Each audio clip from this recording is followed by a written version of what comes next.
네, 그럼 취재 기자와 우리 지역 청소년 백신 접종 그리고 전면 등교가 중단된 학교 상황 좀 더 자세히 짚어보겠습니다. 자, 윤준원 기자. 네. 이 청소년에 대한 코로나19 백신 접종 이게 당초 계획보다 좀 늦어졌는데요. 어떤 특별한 이유가 있을까요? 네, 청소년들에 대한 집중 백신 접종은 지난주죠. 13일부터 시작될 예정이었습니다. 예. 방역 당국은 당초 지난 6일부터 12일까지 12살에서 17살까지 청소년을 대상으로 수요 조사를 해서 지난 13일부터 집중 접종을 시작한다는 그런 계획을 세웠습니다. 예. 하지만 학교별로 희망자를 재확인하고 학부모의 동의를 얻고 자치단체와 접종 방식 등을 협의하는 과정 등에 시간이 필요했기 때문에 대전과 세종, 충남은 이번 주부터 집중 접종이 시작됐습니다. 집중 접종 대상자는 대전 2,700여 명, 세종 950여 명, 충남 3,800여 명 등 모두 7,400여 명입니다. 인원이 많지 않기 때문에 다음 주 초면 접종이 완료될 것으로 그렇게 예상하고 있습니다. 예.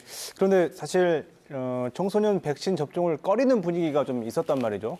그렇기 때문에 이 접종률, 청소년의 접종률을 높이겠다는 방역 당국의 의도 이걸 좀 이루기 어렵다 이렇게 보이는데 어떻습니까? 말씀하신 대로 그런 우려가 컸었죠. 지난달 단계적 일상회복이 시작된 뒤 학교를 중심으로 코로나19 확진자가 급증하는 추세를 보였습니다. 대전과 세종, 충남에서도 일주일 평균 150명 안팎을 기록했던 학생 확진자가 11월 말과 이달 초에는 300명, 400명까지 증가했습니다. 예. 학생들의 접종률이 낮은 상황에서 학교가 최대 취약적으로 이렇게 지목되게 됐습니다. 이런 상황에서 방역 당국이 꺼내든 카드가 청소년 백신 접종과 학원 등에 대한 방역 패스 도입이었습니다. 6일부터 12일까지 수요 조사를 하고 13일부터 집중 접종을 시작해서 2주 안에 완료하고 다시 3주 뒤에 2차 접종을 하면 내년 2월부터는 청소년 방역 패스를 도입한다는 그런 계획이었습니다. 예. 하지만 곧바로 청소년 접종과 청소년 방역 패스에 대한 학부모들의 불안감과 반발이 터져 나오면서 좀 어려운 상황으로 전개됐습니다.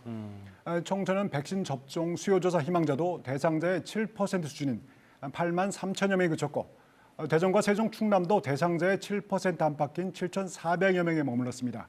결국 총리까지 나서서 청소년 접종에 대한 불안과 반발, 대책 등을 요구하는 현장 의견을 듣고 청소년 방역 패스 도입도 다양한 현장 의견을 정취한 뒤 결정하는 것으로 다시 정리했습니다. 예.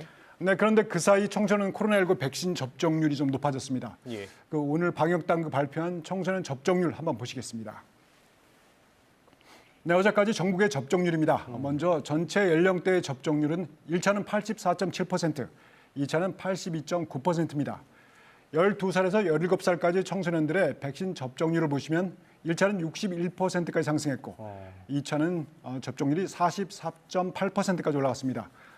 처음에는 청소년들의 백신 접종에 대한 불안감과 반발이 거셌고 방역 당국의 수요 조사에 참여도 저조했지만 그 사이 개별적인 예약을 통한 청소년들의 백신 접종이 빠르게 증가했다. 이렇게 볼 수 있을 것 같습니다. 그렇군요. 그렇다면 이제 이 청소년에 대한 백신 접종은 어느 정도 안정화 수준에 들어갔다. 우리가 이렇게 봐도 될까요? 네, 청소년 백신 접종 문제는 이제 어느 정도 해결됐다고 볼 수 있습니다. 하지만 예. 자세히 보면 좀 불안감은 아직도 잠재해 있습니다. 앞에서 보신 청소년 접종률을 연령별로 한번 다시 보시겠습니다. 예. 1차 접종률인데요. 보시면 확연히 나타나죠. 17살 81%, 16살 73.6%, 15살 70%까지 높게 나타납니다. 그러다가 14살과 13살은 52% 떨어지고요. 12살은 36%까지 낮아집니다.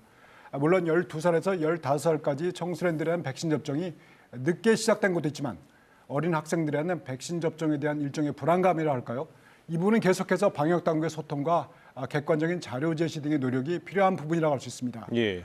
방역 당국은 오늘부터 시작된 집중 접종이 청소년 접종에 대한 불안감을 상당 부분 해소할 수 있을 것이다. 이렇게 기대하고 있습니다. 예. 자, 오늘부터는 또 전면 등교도 중단이 됐습니다. 물론 이게 모든 학교는 아니고 일부 학교긴 한데 일선 학교의 현장 반응은 어떻습니까? 네, 말씀하신 대로 대전과 세종, 충남에서 130여 개 학교가 전면 등교 중단을 결정했습니다. 예. 과대 과밀 학교라고 하죠. 그런데 전면 등교 중단 여파는 제한적으로 하는 것이 좀 정확할 것 같습니다. 예. 이미 대부분의 학교에서 기말고사가 끝났고 이번 주부터는 방학도 시작됩니다. 거기에다 수능을 마친 고등학교 3학년까지 감안하면 여파가 크다고는 할 수 없습니다. 그보다는 우리의 관심사가 더 있는데요. 과연 내년엔 전면 등교할 수 있을까? 예전의 생활로 다시 돌아갈 수 있을까는 이런 부분들이 일선 학교 현장에서 더 크게 관심을 갖고 있다는 것이 강하게 느껴졌습니다. 예, 오늘 여기까지 듣겠습니다. 보도국 유진환 기자였습니다. 수고했습니다.